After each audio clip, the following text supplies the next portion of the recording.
Good evening, everyone. Welcome to tonight's No King Safety and Security Training. Excited to have you all here. As you come in, if you want to put your name, your pronouns, and where you're calling from in the chat, we want to know who's here. Love the emojis that I'm seeing. Arizona's in the house, Massachusetts in the house, Wisconsin, Minnesota, San Diego. So many. Y'all are following directions. My hometown of Tulsa is in the house. This is awesome. There are over 1,600 of you here tonight. We're so excited to have you. Love all this love I'm seeing, the emojis, and you all in the chat. If you're just joining us, drop your name, your pronouns, and where you're calling from in the chat.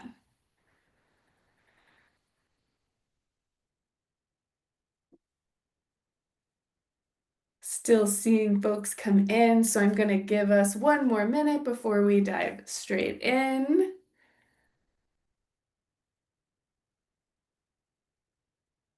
If you're just joining us, go ahead, drop your name, pronouns, and where you're calling in from in the chat.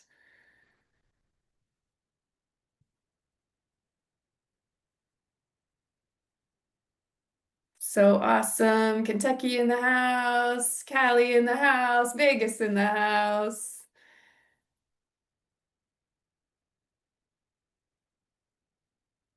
Love it. Cool. I think we almost have everyone here for tonight. We now have 1,800 of you on. If you're just joining, make sure you drop your name and your pronouns where you're calling from in the chat. I'm going to go ahead and kick us off so we can make it through all the content we need to get through tonight. So just a reminder that tonight's training is the safety and de-escalation training that is mandatory for hosts. It's designed specifically for hosts and safety leads of No Kings event. And those are folks who are helping make the safety plans for their actions. And of course, that might not be all of you. But that's okay. You're more than welcome here if you don't fit into those categories. We're gonna offer some basic skills that are applicable to any event and dive into some things that might feel more relevant to anyone attending an event later in the second half of the training. But we're really grateful to have you all here. I also want to mention we know that some more experienced people might be with us tonight. We know hosts, some of you hosts have been doing this forever. And we know that this kind of 101 training might feel like not the level of training that you need, but we're requiring it because the number one thing we've been hearing from hosts is, and we agree, is safety and security is top of mind and our number one priority this time. And last time, but especially this time. And so that's why this is required. And we know that there's a lot of experience and wisdom on this Zoom tonight. So if you're here, you're more experienced, you want to help us answer some questions in the chat or offer your experience in the chat, we super welcome that. We think that, across the movement, we need to be sharing our wisdom with each other. Of course, that means we can't endorse all of the advice that's given in the chat, but we would love to hear from you. We love to see those experiences being shared. So thank you in advance if you are helping us do that tonight. Hit me with the next slide. So just a few announcements before we dive into our content. Y'all, October 18th is shaping up to be absolutely massive. We're at almost 2,500 events on today, October 9th. Still 9 days out, and we have over 300,000 RSVPs with 15,000 new RSVPs coming in every single day. That's wild. We're already in all 50 states. I think the chat here is representative of that. I think we maybe have all 50 states that just ran through the chat. So we're so grateful to have you, and also in 14 countries. So we are in an incredible place for 9 days out, and we just want to keep that going. We're so grateful for all that you all are doing, the teams you're building, the events you're putting together. So thank you, and let's keep it going. For people who are here who are hosts and safety leads, please make sure to fill out that host survey. The link is going to be in the chat. And it's also like if you open the host toolkit, it is like you cannot miss this link, y'all. And I am certain that you have gotten it in your email and all different other kinds of ways by carrier pigeon. We need y'all to fill out this survey. This helps us know what you're thinking about safety planning and helps us know who your safety lead is. And this is mandatory. So please, please, please, if you haven't already, fill out that survey. Just wanted to let folks know that there are still trainings happening. We have media and messaging next Tuesday on the 14th, a final Know Your Rights training from our friends at the ACLU, Wednesday the 15th in English and Spanish. We'll go over this again before we leave you tonight, but just want to make sure that you know about all the different kinds of support that's available to you all. All of the trainings, including a recording of this training, are at the nokings.org/trainings link that's on the slide and is going to be in the chat a million times tonight because we're going to reference that a lot of times. So, hi, I'm Abby Henderson. I use she, her pronouns. I'm a partner at an organization called Movement Catalyst. We're a movement support hub based here in Washington, D.C., but working with progressive partners and frontline organizations across the U.S. This fall, we're partnering with the amazing No Kings Coalition to provide trainings like this and additional host support. So if you're getting a call this week or you call into the host hotline next week, you might have the pleasure of speaking with someone from our team. We're so excited to be with you all, supporting you all, coaching you through this incredibly important moment for our democracy. We 1000% join you in reminding this administration that we don't have kings in America. So thank you. My partner, Bill Reagan, will also be my co-facilitator tonight. And he's going to speak to you all here in a few minutes. And we did just want to say that safety and security is obviously super important topic. We are both white facilitators in this space tonight. And we know that we might speak in a way about experiences that don't land for others or don't jive with the experiences that they've had. And we just want to remind ourselves and everyone here that we know people's experience with state violence and the police is different in different places. We welcome, please put those experiences in the chat. Please make sure while you're safety planning, you're taking those things into consideration. Some additional housekeeping about how to use this Zoom. So we already had people drop their names, pronouns, and where they're calling in from in the chat, but now we have over 2,000 of you in this Zoom room with us, and we're so grateful. So thank you for being here again. That's a lot of you, so please use the Q&A function to ask your questions. It's so hard to keep up with everything that's flying through the chat, as you can see, though we love your energy there. If you're in the Q&A, maybe take a quick look and see if someone's asked a question that's similar to what you are hoping to ask, and you can just upvote that question. That helps us know that is an important question for us to answer hopefully verbally. If you need closed captioning, you can turn those on by pressing the CC button at the bottom of your Zoom screen. So check that out if you need those. There'll be some interactive parts of this presentation where we're asking you to interact with some polls, so please do.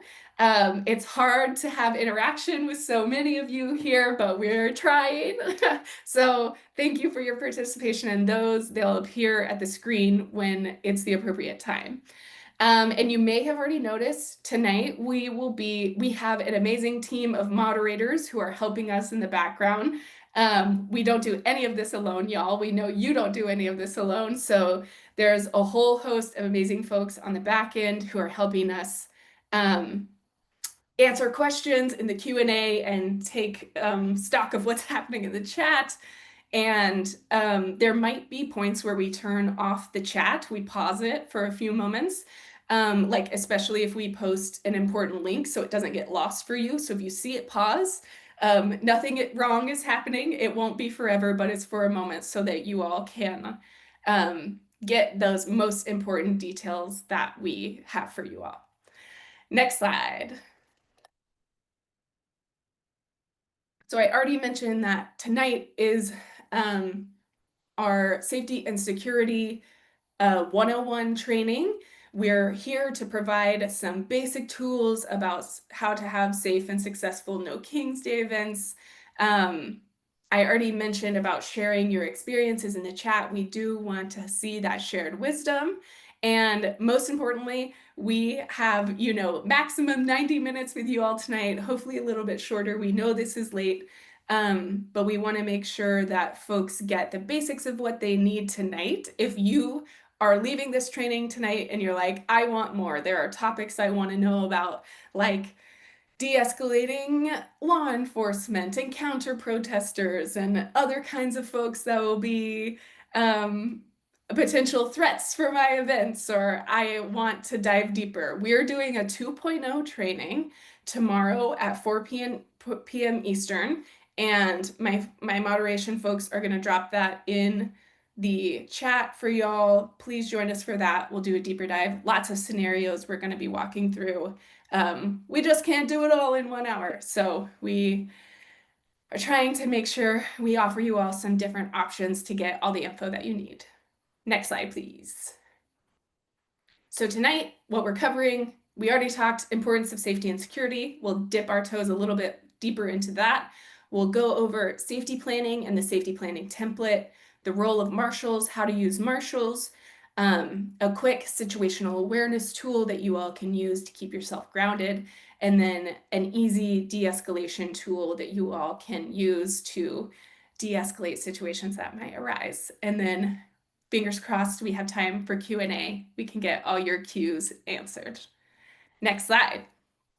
So you all know that we are living in a period of intense political polarization, and that's why this training is mandatory. There's so much focus on safety and security, but it's also a time where it's so important for us to keep being out there. We know the best way for us to protect our First Amendment rights is to keep using them. If we stop exercising these rights out of fear, we forfeit our power in advance, which makes it easier for the administration to take those rights away. So millions of us who protest on October 18th is the most powerful and effective response we can have to political violence and threats. It exposes the illegitimacy of the attacks that they are trying to send our way, and it shifts the focus from a few isolated individuals to the millions of ordinary people who are exercising these rights.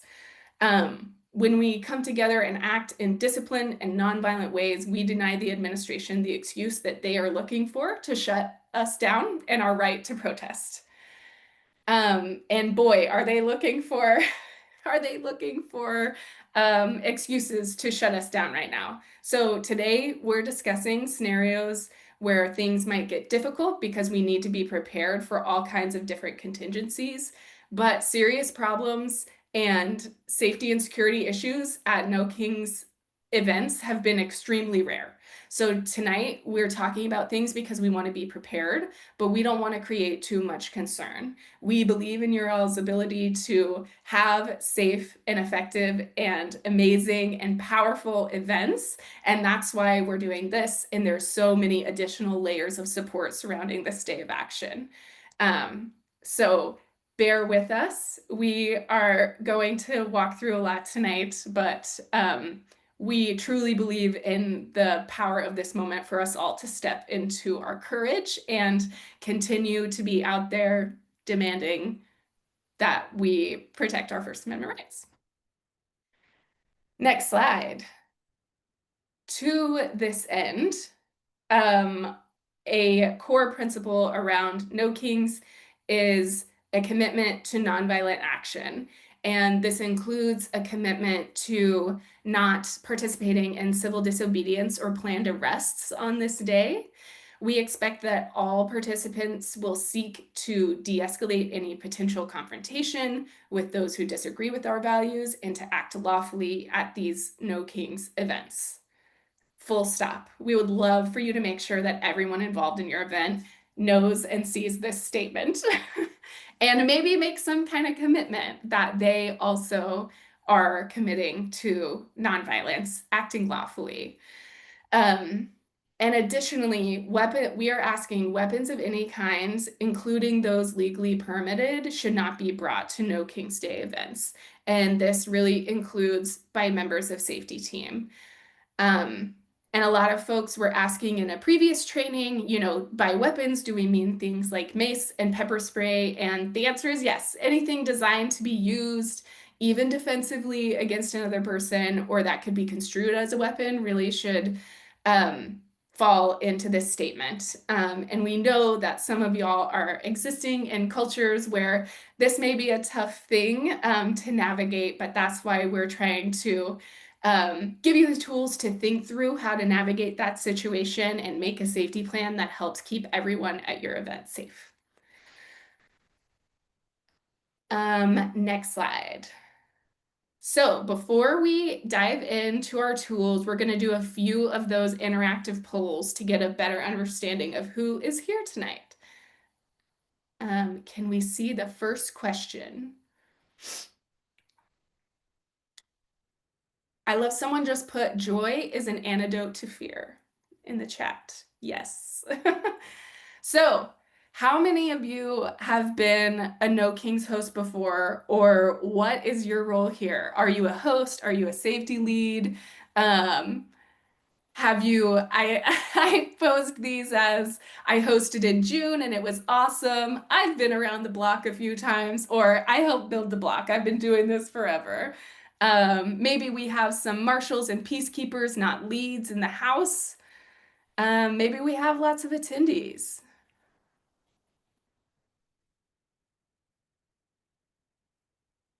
Yes, lots of safety leads, lots of peacekeepers, lots of hosts, longtime organizer,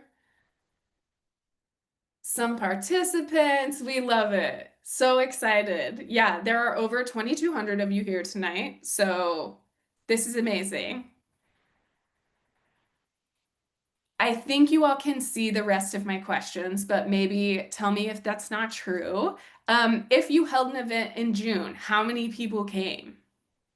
Was it less than 50, 50 to 200, 200 to 500, 500 to 1,000, 1,000 to 5,000, or 5,000 plus? 8,000, I'm seeing in the chat. 250,000. Yes, I'm seeing massive numbers. And we know y'all at the lower end of the spectrum, some of y'all, you're living in smaller towns where more folks than you thought ever would come out, came out. We have heard so many story after story that has been the case for you all. That gives us hope, y'all. I hope these numbers like shake you. There are so many people that believe in what you all are trying to do. 27% of you said you had 1,000 to 5,000 people at your events. That's crazy. Here, I guess I can click share results and people can see those. Amazing. So I'm going to move us to our last question. What kind of event are you hosting in October?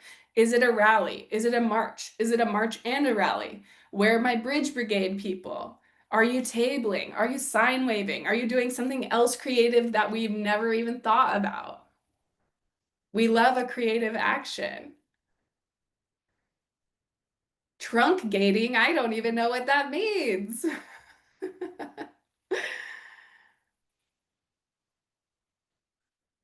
I love it. Holding a food drive. I see my Bridge Brigade in the chat.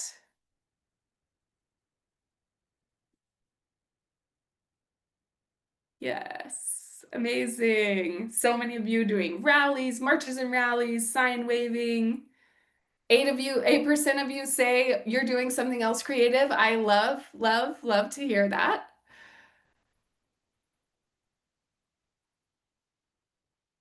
Amazing. Okay, I'm gonna move us along, but I love all of that. Um, it's so awesome to see how creative you all are getting. Um, with all of these actions and events. We're so pumped to see that. So, creating a safety plan. We're, oh, let me get, sorry, the poll was in my way. You already know the best way to overcome any worries that you all have about safety is to make a plan. Talking through what we're worried about, which is what we're trying to do some of tonight, getting you used to doing that, and recruiting folks who can help you. I already said we cannot do any of this alone. That is what organizing is about. That is what is rooted in the values of what brings us together to say that there are no kings in America. This is how you're going to be set up for success. So I want to go back to something I said earlier. So for some of the hosts in the room, you'll notice that the first item here is to fill out your host survey to ID your safety lead. You must do that. That is a requirement. It helps us know what is your safety plan and who is your safety lead. Ideally, your safety lead would be someone who is not your host. If you're having a smaller event, it's possible that you can be both host and safety lead. But again, we hope that you won't do this alone. We hope you have someone who can dedicate explicit time to walking through this process and helping you make a safety plan. I did want to mention we've been getting the question like, what is the difference between the host survey and the safety planning template? So the host survey is this mandatory survey that asks you a few questions that you must turn in to Indivisible, to the No Kings Coalition. And the safety planning template, which is linked on the slide and will be in the chat, safety planning or nokings.org/safety worksheet is a tool for you all. It is a template that you all can walk through, especially if you're someone who's never done safety planning before. This is a tool for you. You can fill it out and it's for your internal use only, for you to make a safety plan with your safety team. So just really wanted to be clear about those are two different things. You do not have to turn in your safety worksheet. That's just for you. So I know that's been confusing, so I wanted to make sure that we walked through that. Back one slide really quick, sorry. The other steps we're going to talk about tonight are recruiting a safety team, scouting your location, applying for and securing permits if they're needed. We'll also speak a little bit about insurance, as we've heard from folks that's a big concern. We'll talk about doing a threat assessment with your coalition and your speakers, making a communications plan for the day of, and training your peacekeepers and marshals. And for now, I'm going to kick it over to Bill to start talking about the details. Okay, so you've got a plan, but your plan is just something on paper without a team. So I'm going to talk a little bit about creating the safety team. And when I do this, I want to say two things. One is this is a template. Some of you, we saw the numbers of the sizes of actions people have done. And some of you are in small towns, some are in big cities, some of you are going to have dozens of people, some thousands. So take this as a template to use as makes sense with your circumstances. The second thing is use these jobs to bring people in and build our movement. I'm pretty sure that when we wake up on October 19th, we're still going to have a lot of organizing to do. So on the poll there, I think it says like 19% of the folks, this is their first time doing this. We need to keep bringing people in, giving them responsibilities, giving them experiences so we can build our unit, our movement. So when you think about this, it's not just the team for the 18th, it's also about giving people experience, bringing in more people, developing more leadership. So with that in mind, here are some of the key roles. So first is the event lead. That's probably the host. They should know enough about the logistics, the attendees, whatever coalition politics you have to make decisions about safety and security for the event. And they have to know, what different concerns people have and how to balance those. That person is likely doing a lot of general coordination and problem solving ahead of the event and also on the day of the event. So that leads us to the next person, which is the safety lead. It's really, really, really good idea to have one sort of dedicated person playing this responsibility and not have it be the event lead who's going to be juggling all sorts of different responsibilities. So this is the person responsible for creating the safety plan and ensuring that it's implemented on the day of the event.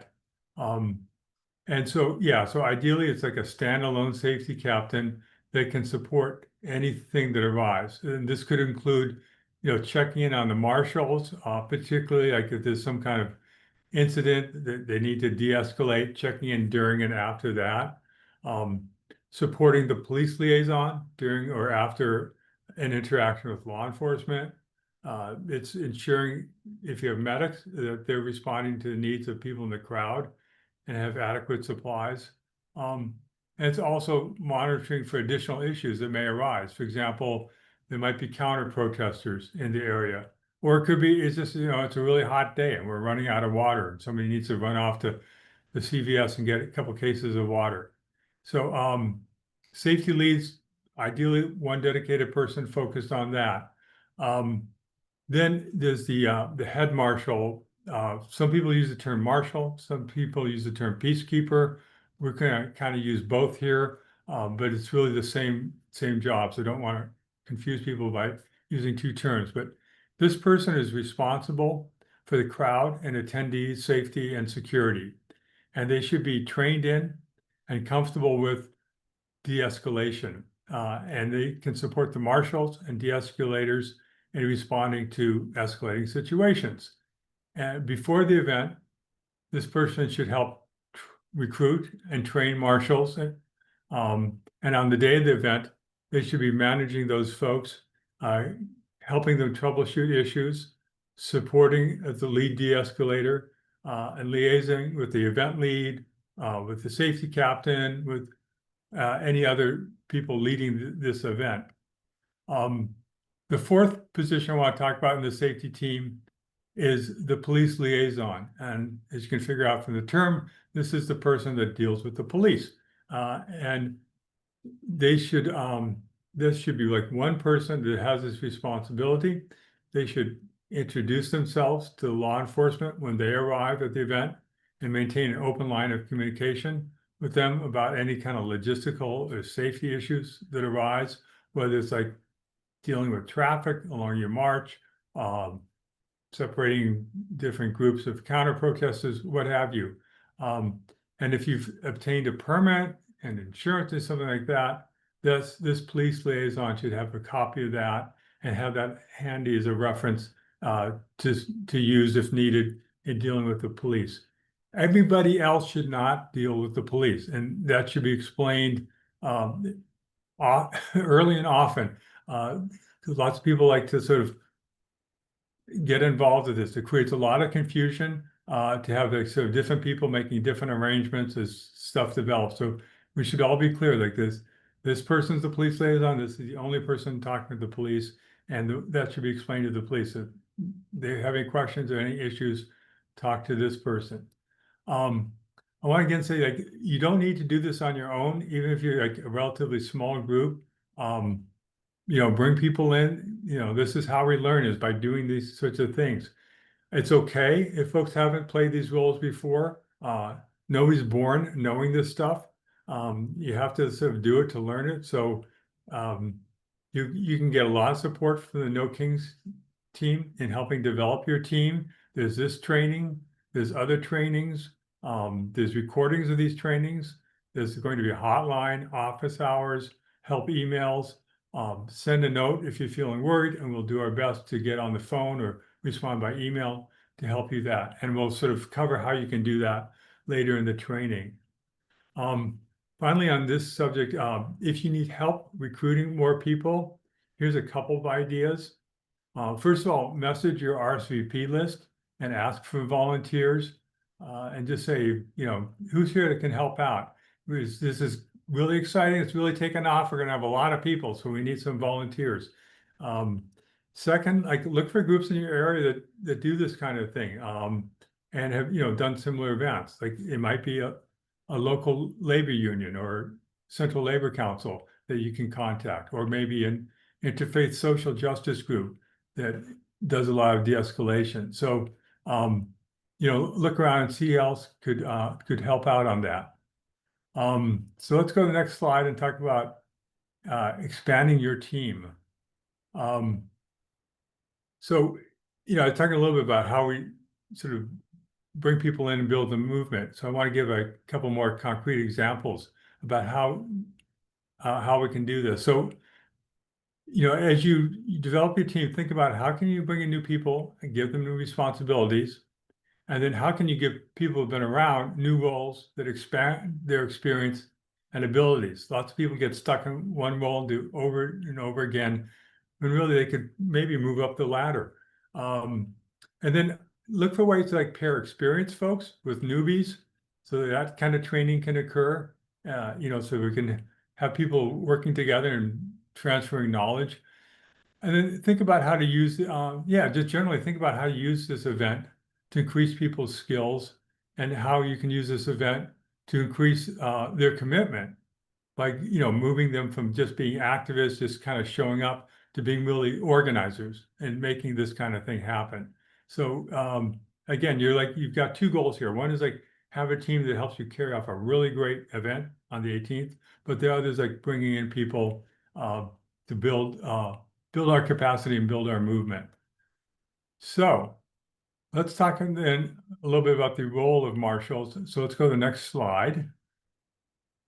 Um, so here's some things to do and some things not to do. And we'll also sort of talk about deployment. But for tonight, and again, we're going to have like sort of additional trainings. But for tonight, I want to like give some of the basics.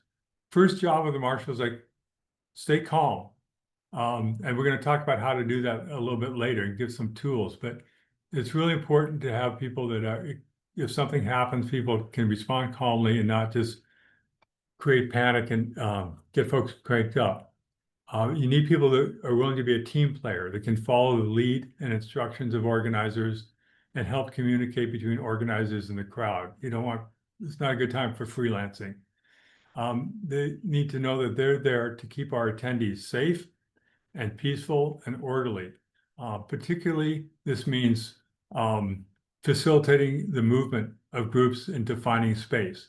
For example, defining space may be like we're meeting in a plaza, like on the west side of it. So we sort of have the marshals in a way that people know this is where we go, this is where we're assembling. We're not spread out all over the place. Or for marching, it's like where people need to know where we're going, show them the way. Do we have a permit to take the street? Or are we just sitting on the sidewalk? Marshals need to know that to help make that happen. And then marshals also sort of serve as a conduit between attendees and organizers. And it's all kinds of questions, from like, where is a porta potty, to like somebody tripped and hurt their ankle. Is there a medic? That's their part of their role, is to like sort of provide that communication. They may need to serve as a buffer between police or hecklers, provocateurs, etc. So they need to be prepared for that. Some of your folks may be more comfortable with that than others. So, as you spread people around, think about where you might need people to play this role, and who are your more experienced folks that are more comfortable with that. So, that's part of it also. And then finally is they should be visible. Usually we see marshals wearing, those neon vests that you see, construction folks on highways wearing. So, something like that, or it could be armbands, hats, whatever. But I like the neon vest myself. That gets used a lot, but something so people know, oh, that's a marshal. If he tells me to turn left at the corner, I know I need to turn left, or I need to find a marshal. Oh, there's somebody in a neon vest. I can ask them my question. So um, make sure they're visible, and those neon vests are easy to buy at Home Depot, Target, you name it. So those are some of the things marshals should do. Let me talk for a sec about what they should not do. And you sort of see it on the list, but really important is kind of like the counterpart to what they do about staying calm is they should never panic. They should never get angry. They should never lose control. That can really sort of disrupt your event. And Abby was talking a little bit earlier about how a lot of people on sort of the Team Trump want to like are looking for excuses to blow things up so they can send in the National Guard. Part of our job is to prevent that from happening. That's why we want to keep these peaceful and legal. Um, so, they need to be calm to do that. And they need to know that like everybody's got their limit, right? We've all lost our temper at some point in life. So they need to know, like, if you feel like it's getting too stressful, step back. It's better that you step back than sort of get beyond your limit of endurance. So please let your marshals know that if, their head's about to explode, it's better that they walk away and let someone else fill it in, then they make a mistake. Another thing they should not do is do the police job for them, whether it's dealing with people causing trouble, angry motorists, things like that. If it's a police job, let the police deal with it. Our intervention can only make things worse. Speaking of the police, they should never interfere with the police. Just don't do that. Don't try to stop or otherwise interfere. The legal consequences for that individual marshal can be severe. It can create trouble for the organizations and the event. So don't interfere with the police, even if they're doing something really bad. Instead, they should record it from a reasonable distance. Everybody's got one of these, right? And you can record with it. So they should record, but they should not interfere. Also, marshals should not carry signs. They've got enough to do without carrying signs, handing out leaflets, anything like that. They should be focused on their job. And finally, they should not make decisions for the group. They should know what the line of communication is, who they report to, and check in with that. They should stick to the plan. And if the plan is not working, they need to know who to ask for about that. And for that purpose, it'd be really good to set up some kind of group text like Signal is a really good group text so you can check in with, so they can check in with as a group. So let's go to the next slide and talk a little bit about how to use marshals. And there are different ways we can use our marshals to keep our events safe. So first of all, I've talked about this a little bit already, but is crowd movement. So have people stationed around different places within and on the sides of the crowd to support their flow and their safety and, monitor for safety concerns like, cars is an obvious one. So moving them, if it's like marching from the park to City Hall, whatever it is, they play that role. And of course, then they need to know what the route is. They need to know who's assigned to deal with what intersections. The crowd movement's important. Crowd support is really important. They should be dispersed throughout the crowd to answer questions, keep an eye out for safety concerns, tell people know where they can get things like water, sunscreen, stuff like that. So crowd support.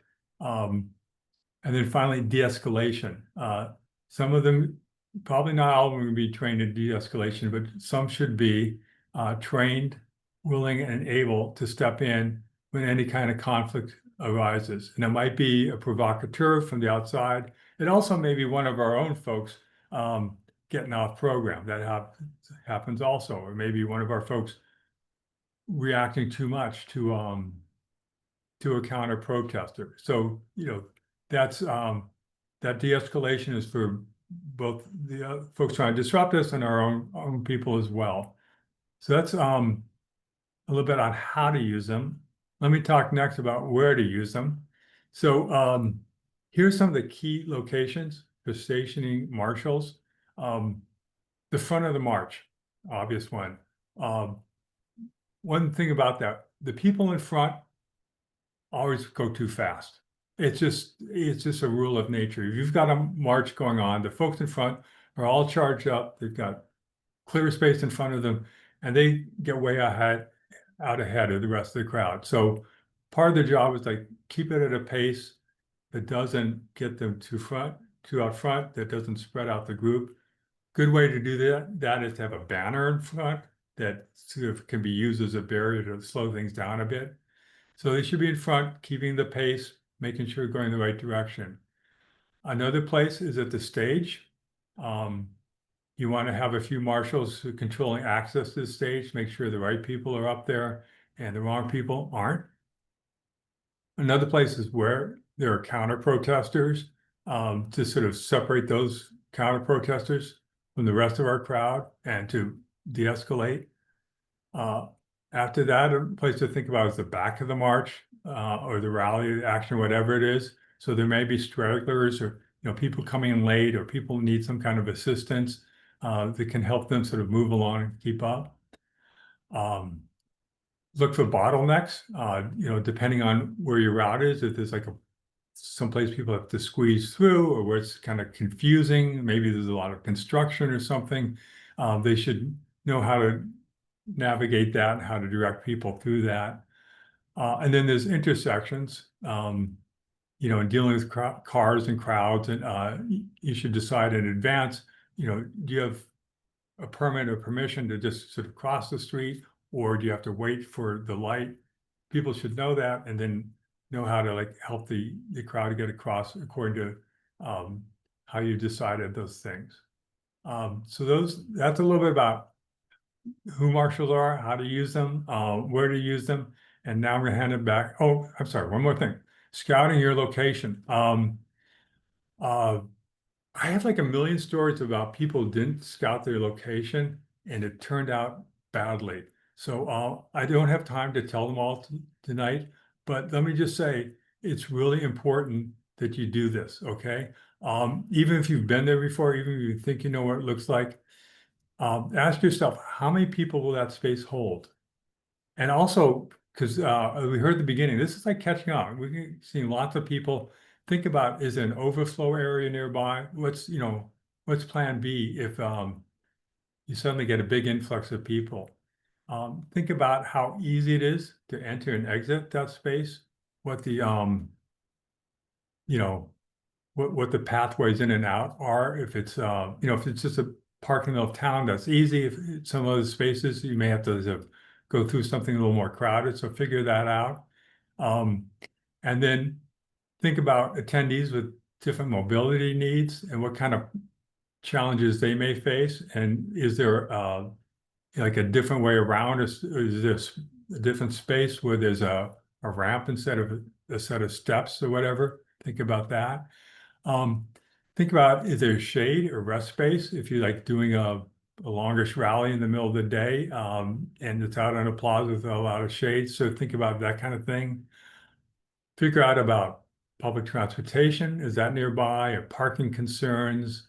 Um, and anything else that might be nearby, and all the groups that might be there at the time of your event, like uh, is there a big construction job and a noisy one happening? And so these are things you can only really 100% know if you go and walk it. You can look at photos, you could have been there a couple months ago. Yeah, you can look on Google Maps, but that only tells you so much. It's really important that you go there, see it for yourself, walk through, experience it that way so you can really make the right decisions. With that, I'm going to hand it back to Abby. Thanks. Amazing. Thanks, Bill. I just want to address a couple of things that have come up in the chat. So I saw one that's like, I'm having a small event. Like, I appreciate this, but is all of this really necessary? And the answer to that question is maybe. The point of this training is to provide you with the tools to think through all of the pieces. So if you and your safety lead and safety team, folks you're talking to about safety, walk through these steps and you make a plan that you feel comfortable will result in your folks being safe and you've really thought through all these things, there are elements of this that maybe don't feel applicable to you, and that's okay. This is a general training, and some folks may need to do much more than that. So I just wanted to let folks know that um, that's a situation. Another thing is like, oh, what's the difference between marshals and peacekeepers and de-escalators? We're using those terms a bit interchangeably in this training. Um, I would say almost always marshals and peacekeepers are well, I don't want to say that. You all should define those terms for yourself. Maybe you have a set of marshals who act more like Care Bears and do that vein of marshaling, and maybe you have a team, as Bill mentioned, that are like trained de-escalators and they are only doing de-escalating and less like marshaling Care Bear things. So that's for you all to define and make sure everyone in your safety team understands. Just saw this coming up, wanted to make sure I mentioned those. So an ever-present question, permitting. Do you need a permit? Well, that depends on where you're holding your event.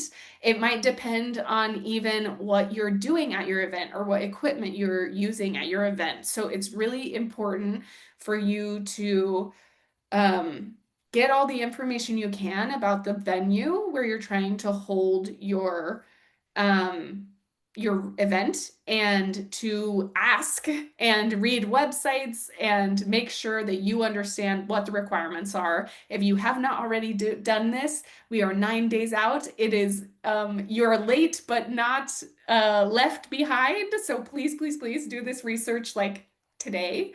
You can usually review the website for your event, like local parks and recreation sites or venue websites should have this information. If a permit is required, you must get it. That is a part of like our commitment to keeping everyone safe, and a decision to neglect getting a permit when it's required is actually a safety concern, because that is just putting folks at an unnecessary risk of you having chaos and getting your event shut down needlessly. So if you are required to have a permit, please get it.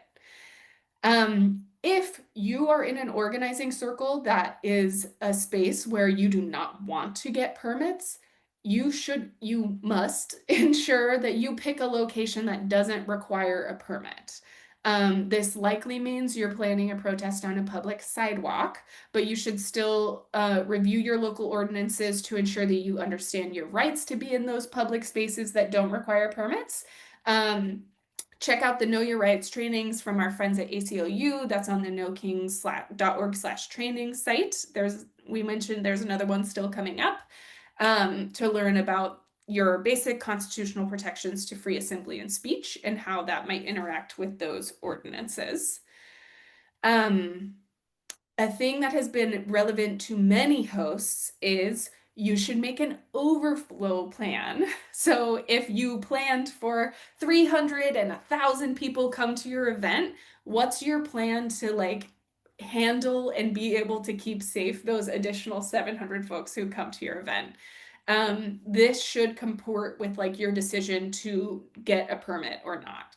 So really would encourage folks to, maybe you have experience from June, but especially if you're a new host, this is something I would really, really encourage you to think through, because as we mentioned, this is a moment people are excited and fired up and want to come out and be with you, and you want to have a plan to keep them safe.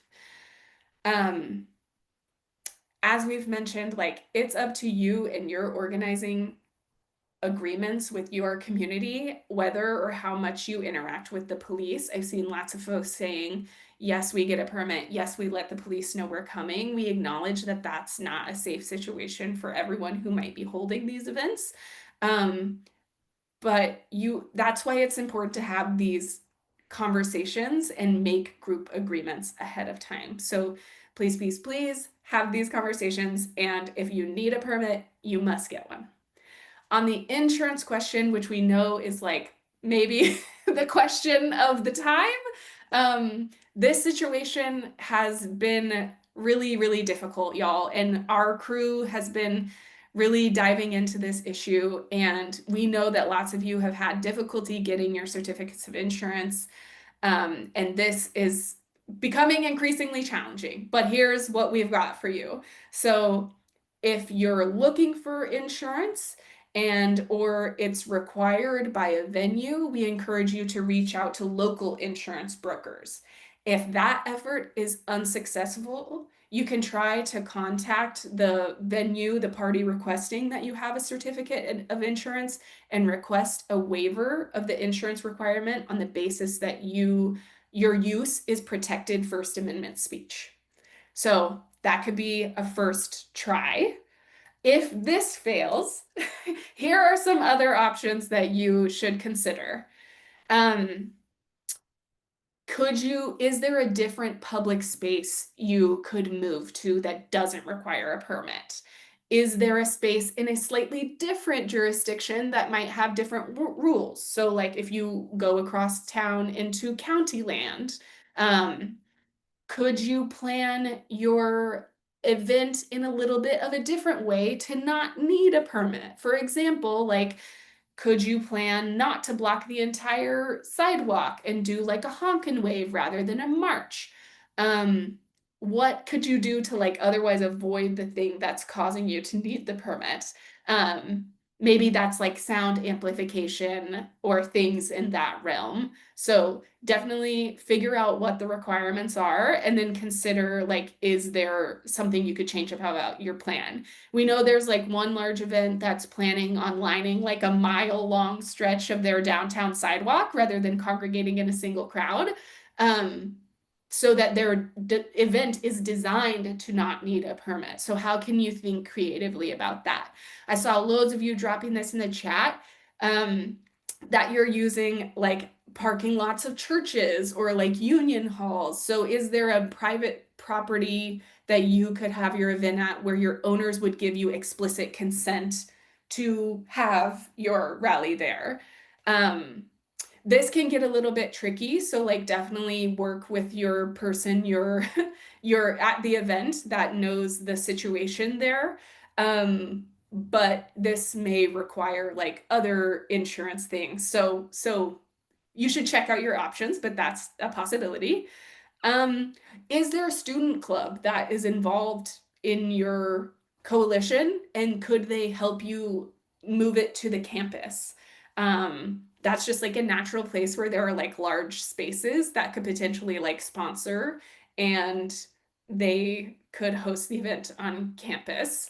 That of course we're in an interesting time for campuses as well, so that could have its own rules and members of the public being on the campus, but we want to give you all options to think through this. We know this has been super tough for folks and it's been coming up more and more. So these are our best suggestions. If you're striking out on all of these, like please holler at us on host at nokings.org and someone can work with you directly to think through this or call the hotline if it comes down to it.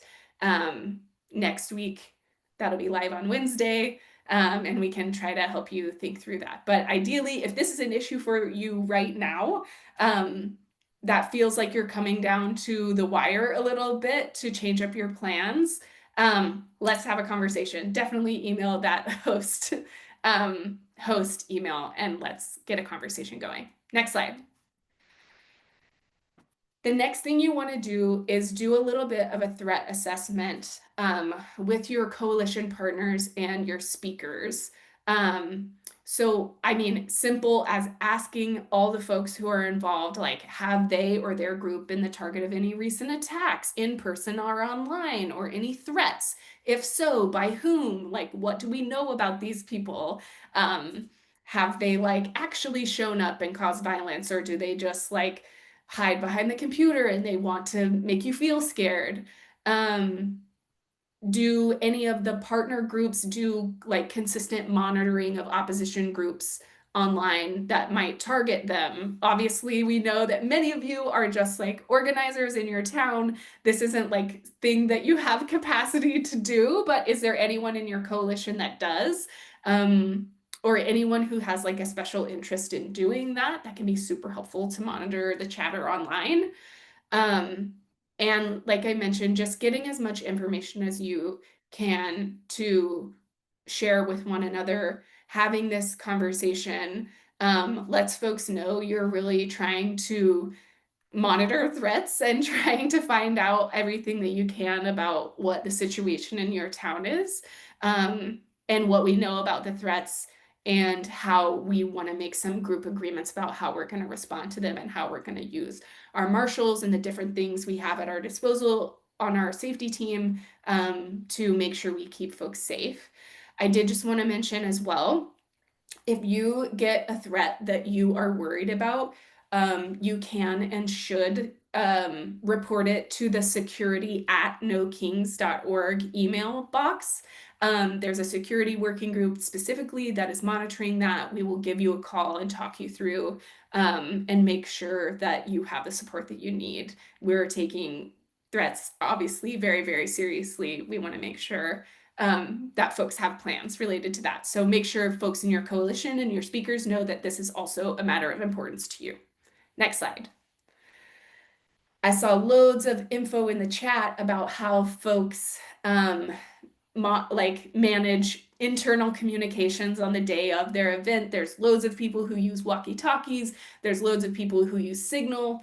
I saw some other recommendations for how people handle this. You just want to make sure that your safety team, and other teams, potentially depending on the size of your event. Maybe one chat is fine for all of the event if it's a smaller event, but maybe you're having something more complex.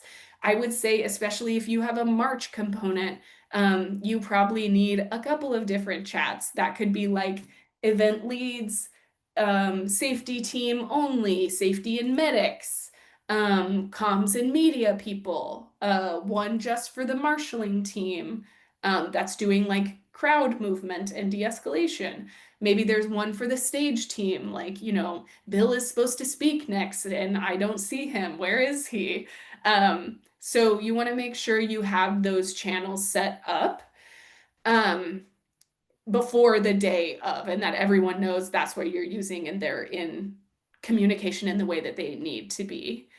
Um, we recommend that you use Signal if that's the venue you want to go with, just because it's a more secure platform. It's end-to-end encrypted, a little bit more secure than other options out there, but you all know your organizing circles best. So whatever is the most accessible for folks.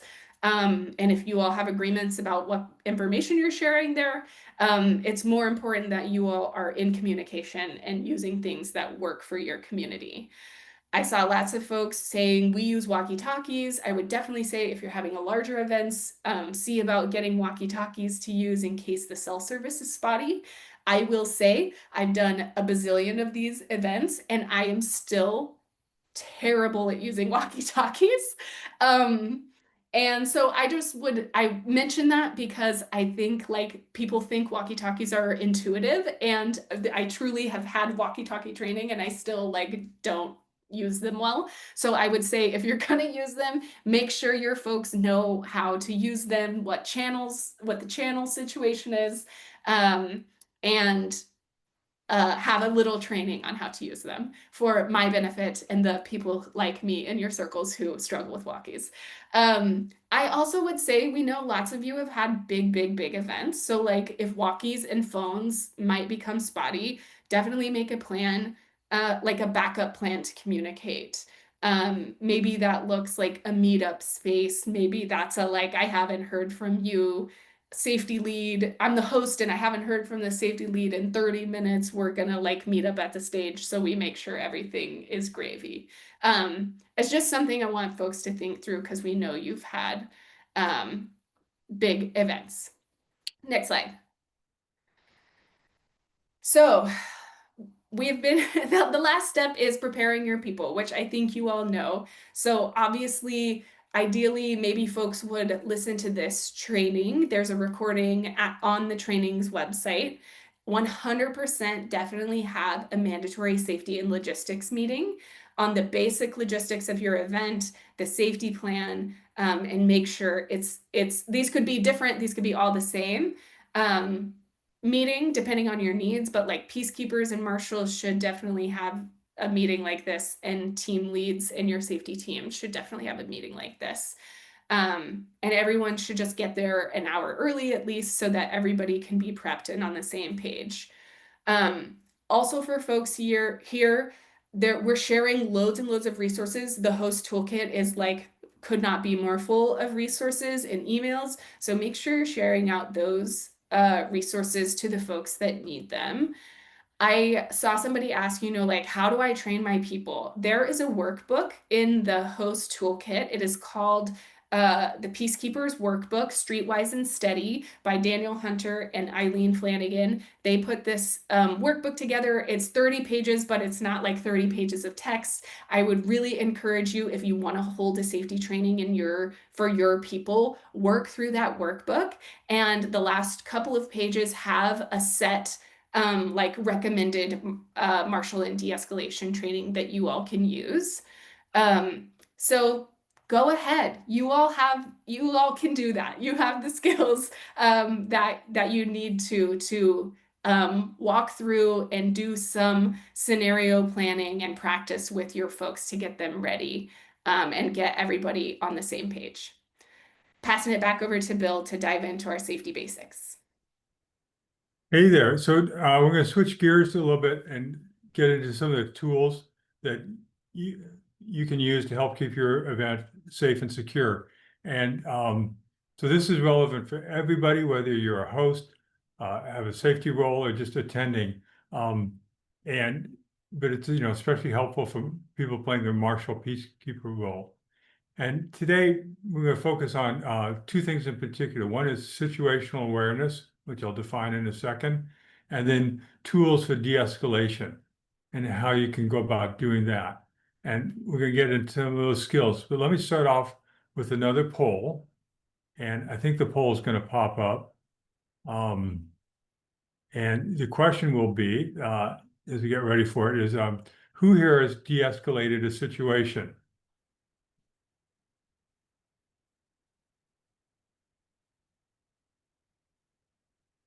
Love the little zig thing here going. Okay. So coming in.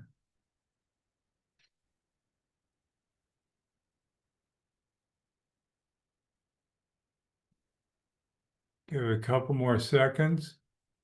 And all right. So 58% of people say they have, 30 have not, and then 12 not sure.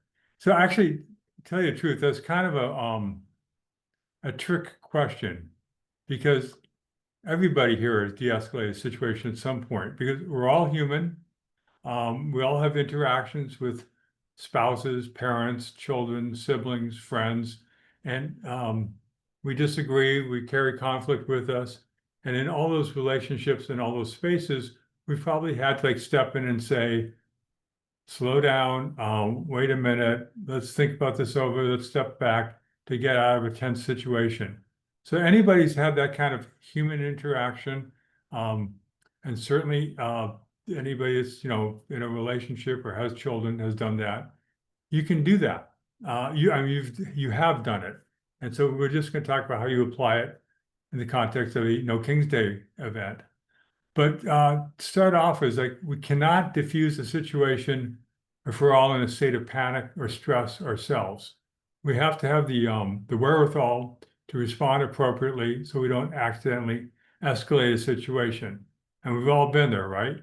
So knowing about situational awareness is being able to sort of call on some tools to self-regulate and help you respond to the situation in a way that's calm and clear and not just punch somebody in the nose, which is never a good idea. And finally, I want to say that nobody can do this alone. And that's why we're asking you to designate safety leads and recruit teams of peacekeepers and get them to take trainings like this to do that. So let me talk a little bit. Let's go to the next slide. I'll talk a little bit about situational awareness.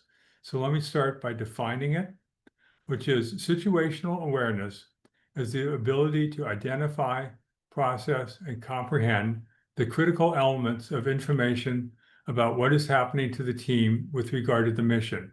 More simply, it's knowing what is going on around you.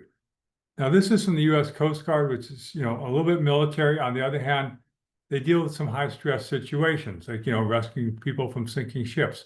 So that's useful experience in a way. So it's kind of adapted this this tool, this awareness from the Coast Guard to use in our movement with something that's called the Buddha loop, which was developed by the Ruckus Society.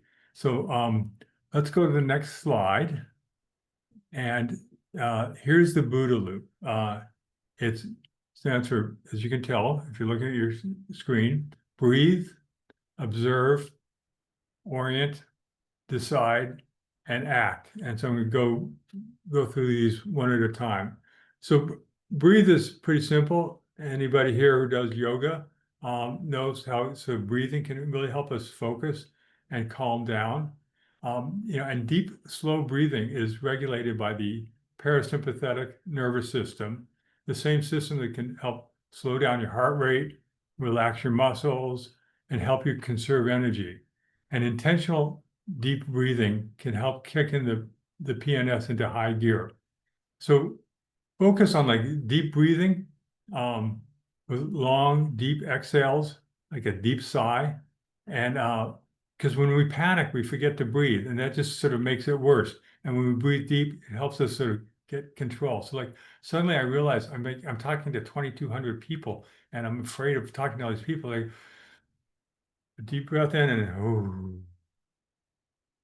a long one out can really help me calm down, which gets me to the next part of this, which is observing and not just kind of like reacting, but so taking the time to take in the surroundings with as many senses as you can, seeing, hearing, whatever else applies. So like widen your vision, scan your surroundings, and try to do this in a calm and relaxed demeanor, even if the shit's hitting the fan. And look around. What's happening? What are the possible threats? What's going on? And look for people, look for what they're doing, look for their emotions, and use all your senses. And a lot of this is about looking for nonverbal communications. Let's go to the next slide. We'll talk about that for a sec. Often when a situation is escalating, there'll be signs of that before it really pops off. And if you can look for nonverbal cues and body language, that can tell you what's happening. People wearing clothes or holding signs that signal their opposition, that they're counter protesters. That's a pretty good clue. Or people displaying negative, agitated, or aggressive emotions on their faces, clenched fists, crossed arms, jerky movements. That tells you a lot about where people are before they say anything or do anything. And then, take it in. Is this one person or is it a group of people? Is it like somebody that's upset, or does it seem like they have a plan? Like sort of try to look for all that. And then while you're doing that, be on the lookout. Do they seem to be recording? We should really assume at all times that we're being recorded by somebody from Fox News or something and behave accordingly. But look out for that because there's, a long history of people being set up. So let's go that's nonverbal communication. Let's go to the next slide, please, and get back to the Buddha loop. So after observing, so taking what's in is like orient yourself. So use that information to ground yourself in the current situation. Reflect on what you're seeing and use that to sort of consider options about what to do next. And while you do this, think about the decisions and agreements you made ahead of time. Whatever safety plan you made, whatever march route you did, think about those and use that to help you orient your situation right there. Use that information. And while you do that, it's important you understand your own biases and challenge yourself to think about them. And we all have them. We all make assumptions about people based on what they look like. And is, no use pretending otherwise, but let's be aware of that and try to push ourselves to think beyond that. So once you've sort of oriented that, then you can decide, what are the potential things you could do? What are the potential outcomes of those actions? And again, refer to what decisions you made in advance. If it starts raining, we're going to go under the cover. If the police say, move, we're going to move, or whatever it is. Remember those plans and use them to guide your decisions. And then finally is taking the action, and we'll talk about that in a second. Abby's going to talk about how you can act, particularly around de-escalation. But let me give you an example of that. So let's go to the next slide. Actually, one more slide. Sorry about that. So ideally we'd be like in small groups here, and we could sort of practice stuff, but we're on a tight timeline. We have zillions of people, so I'm just going to kind of walk through some sample practices. So here's a scenario. You and a friend are passing out flyers on a busy pedestrian street to let folks know about your upcoming No King's Day demonstration. And a person approaches and seems nice enough, but as you start to talk, they get really agitated and begin to yell at you. And then their dog starts barking.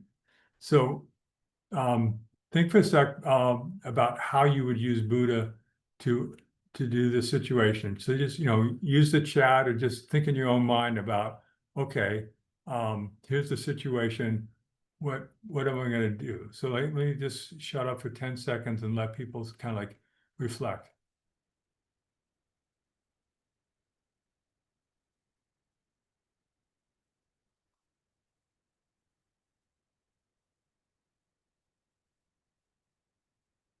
So a lot of good stuff in the chat, what kind of dog? Is it little? Is it big? Is it old?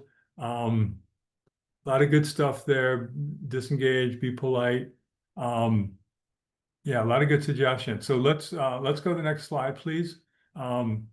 Here's a couple of things I was talking about. So the breathing's obvious. I won't repeat that, but observing, and I think people cover this in the chat, the person seems agitated. What does their body tell us about what's going on? Are they someone that is totally opposed to our cause, or are they someone that's unhoused, or is there someone that's having some kind of medical stress? Sort of figure that out. Where are they coming from? And that dog, is it a German Shepherd or is it a Corgi? Is it on a leash? You know, how dangerous is that dog really, or is it just something yippy and loud? And then, orient yourself. Are you in a busy street? Are there a lot of people? How are they responding? How does that affect your your ability to react? Can you deal with this person while your friend keeps leafleting, or should the two of you go find another space to do your leafleting? By orienting yourself and sort of looking through the space, you can figure out what your options are and make a good decision. So that's the Buddha loop. I want to say, by the way, that this tool is from a group called Beautiful Trouble. And they'll be in the notes also, but they've got a great website. It's called Beautiful Trouble. They've done trainings as part of No King's Day before. They have a really excellent website with all sorts of tools for demonstrations and other kinds of things. So that's, I think, is there a next slide? What's the next slide, please? So, okay, so then just the summary is that's the Buddha loop. And now we're going to talk about de-escalation. So I'm going to hand it back to Abby to take it from here. Abby, go for it. Yeah, hey y'all. Okay, and I'm acknowledging a time check for everyone. I know we're a bit behind, so I'm going to cook through this so that we can make sure we have a little bit of time to answer any questions that come up.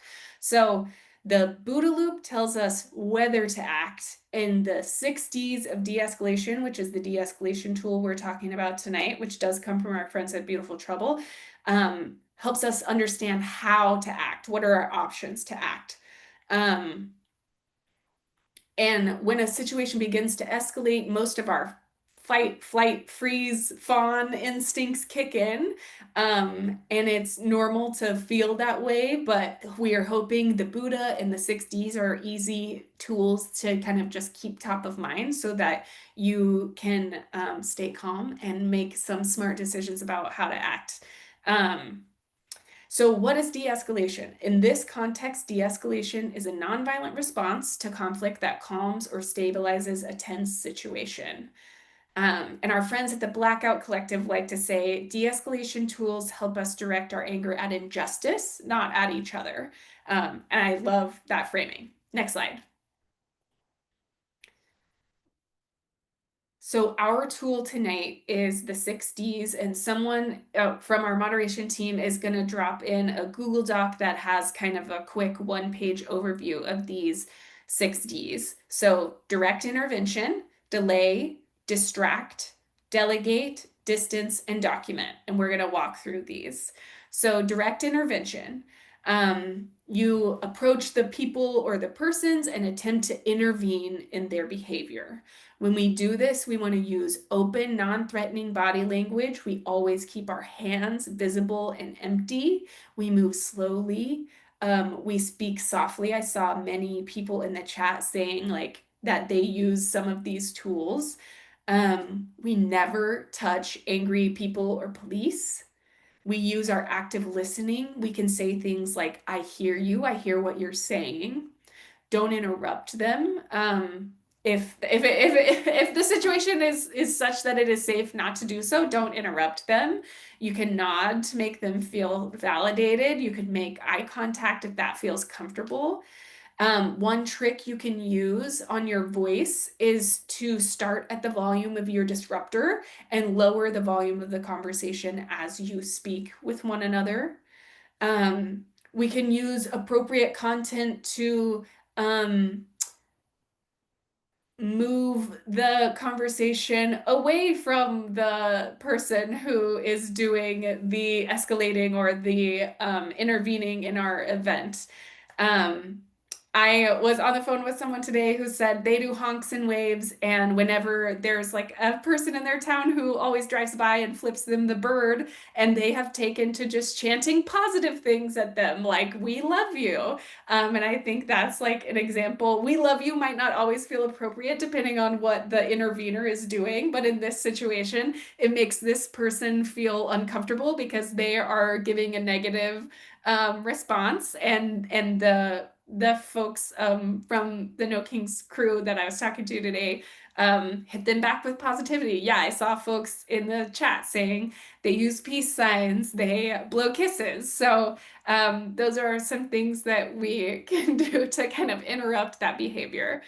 And just to say, like, of course, all of this is like situation and personal trait dependent. So this is a menu, not a prescription. Delay. Can we wait this out? This could be a good option if there's someone who is just like interrupting your rally. Like, can you take a minute to let them speak or shout their opinion and then use some other method to end the disruption? A lot of times, like, you'll see folks who start to interrupt, but then they really didn't have a plan beyond like their initial disruption. So they only have like, up to a few minutes of material to use and then they kind of fizzle out. So is this a situation where you can just delay and then the disruption will be over? Distract. Can we direct the person's attention elsewhere? So could we ask them questions? It can literally be about anything. I mean, y'all just said about the dog. Like, can we ask them about their dog? Could we ask them for directions to the bus stop? Could we ask them about the weather? Do they have the time? This could be anything. It kind of just like throws them off that they're angry. Because people like inherently, I think, don't necessarily want to be rude. And so they like hear a question that's innocuous like that, and it kind of catches them off guard and distracts them from what they're doing. Um, could we also, I mean, to our point about using chance, can we distract our people from the hate that they're spewing. A lot of times, if that's like if there's a small group of counter protesters and we can kind of like safely surround them and chant a thing, that is usually joyous and like, aligns with our values and upholds democracy and all of that goodness, can we distract from their negative behavior? Um, if it feels safe to do so for you, something that Bill likes to suggest is like, can you throw them off by like adopting an alter persona and be like, I'm really learning so much from you. That if that feels safe, that could be something that you could use. The next one is delegate. So Bill already mentioned this. We all have our limits. I would say for marshals and peacekeeping de-escalation teams, we would love for you all to be able to work in buddies if you all have the capacity to do that. If you feel yourself becoming dysregulated, you've tried the Buddha, it's just not working, or it's a situation that inherently does not feel safe, or that you do not feel capable to respond to, bring in someone more experienced than you. Like we said it, we'll say it again. We can't do this alone. Tap in a friend. Um, I love this example from a rally that I was at where there was a person who was adamant that they needed to get on the stage so that they could speak. That was like how they were trying to disrupt this event. And the person that I observed was like, oh, yeah, I hear you. Like I'm not a person who is on the stage crew. Like that's way above my pay grade. Like let me go see. I think, that person is around here somewhere, or I can find out. Can you just hang out here and I can find out, like, I'll find out the details. So that is kind of a delay, but also just saying, like, that's above my pay grade. So you can delegate in that way. The next one, distance. Put some space between you and the problem, put some space between the crowd and the problem. A good way to do that crowd division is using a big piece of art to create like physical space. In some situations, or if we don't have that, maybe we're putting a line of peacekeepers between maybe a group of counter protesters and our people. Um, so those are just some options we can use to create that physical space. And I think when we're talking about potentially people putting using their bodies as a physical barrier, um, have a thought before your event about like who the people in your group are who have the privilege, training, and desire to stand in between a more serious disruption in your group, and know how to call those folks in should the situation um, require it. A lot of times, if there's just a one or a few disruptors, can you and a buddy engage them and slowly walk them away from your event? So, like, they have an outlet, that requires you probably to absorb some content you were not stoked about absorbing, but can you put some distance between them and your event by walking them away? And lastly, document. So, document has become a little bit more controversial over the last couple of years. As Bill said, everybody walks around with a phone, but everybody walks around with a phone. So, this can be, we've kind of like gotten used to them being in our spaces, but they also like agitate people when you put them in their faces. So, let people involved know that you're filming. Consider doing it from a safe distance if possible. If you're the person that's engaged in the interaction, maybe be prepared to ask a buddy to film if you're unable, or if you filming would escalate a situation. Um, and if filming doesn't feel safe in a particular situation, um, but you want to like keep a record of the incident, whenever you get to safety, pull out your phone and write a note, or if you have pen and paper, write a note. All the details of what happened, be as descriptive as you can in case you need to use those notes later. Next slide, please. Um, we don't have a ton of time, so I'm gonna use this as our examples, and then I'm gonna move us along. So, this slide comes from our friends at Hands Off. I just liked this kind of view of thinking about kind of different types of disruptors or agitators. So, like hecklers who are doing insults and name calling or filming. How can we address their behavior? Maybe this is a situation where we can drown out their messages with our own songs or chants. If it's just a couple of people, maybe we draw them away from the crowd. If there's like someone who's acting suspiciously, they're like unfamiliar, they're avoiding chance, or they're asking odd questions. Maybe they're a person who's that like infiltrator that we're wanna wanna kind of eke out of the crowd. Like, can you distract them? Can you draw them away from the crowd? Can you stick to your like, pro-democracy talking points? Like, don't let them bait you into saying anything that you wouldn't want them to have, but can you use your own skills to move them away from other people who may not have the same orientation to be able to do that? Is it an instigator? Are they like doing reckless kind of physical aggressive behavior? Like, can our more experienced de-escalators step in? Is this a situation where our leads, our host and our safety lead need to make a decision around involving law enforcement?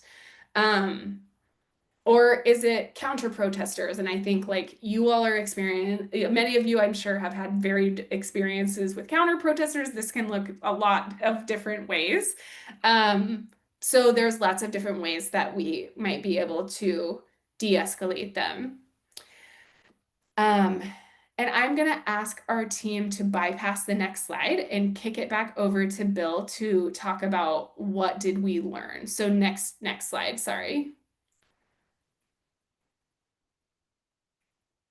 Here we go. Okay. Wow, this is a lot and a lot of people and a lot of information.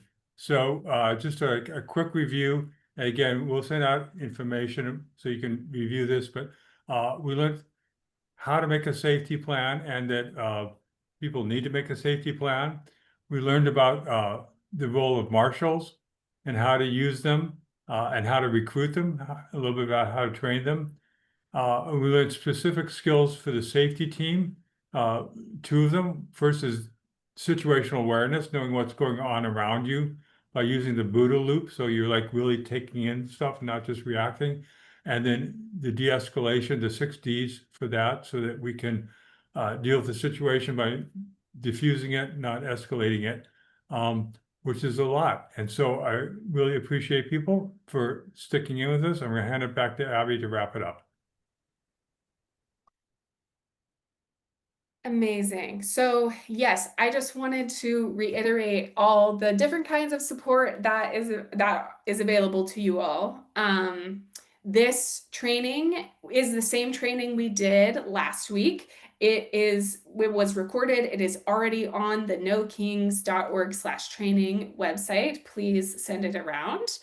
Want to highlight the advanced training we're having tomorrow at 4 p.m. Eastern. I saw loads of folks asking questions in the Q&A that are going to be answered there about ICE and open carry and different types of law enforcement. We will dive into those tomorrow. Please feel free to join us. The crew will drop the link of that in the chat. And the next ACLU Know Your Rights training, Wednesday, October 15th. There's media training office hours.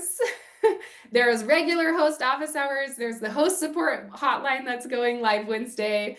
The host toolkit has loads and loads and loads of information. Please, please, please use these resources, and I urge you to look at them before you email host@nokings.org. But if you absolutely need to email, that is a resource for you all. This training recording and slides will be sent out to folks tomorrow. Nora just dropped the host survey in the chat again. Please, please fill that out. If you have security concerns, email the security@nokings.org.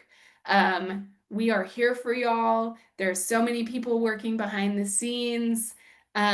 Please reach out if you feel like we're not answering your questions. We want to make sure that you all feel like you have your questions answered, and we really appreciate your time. both for coming to this training and everything you're pouring in to make October 18 awesome. Thanks, you guys. Thank you. Go fight, win.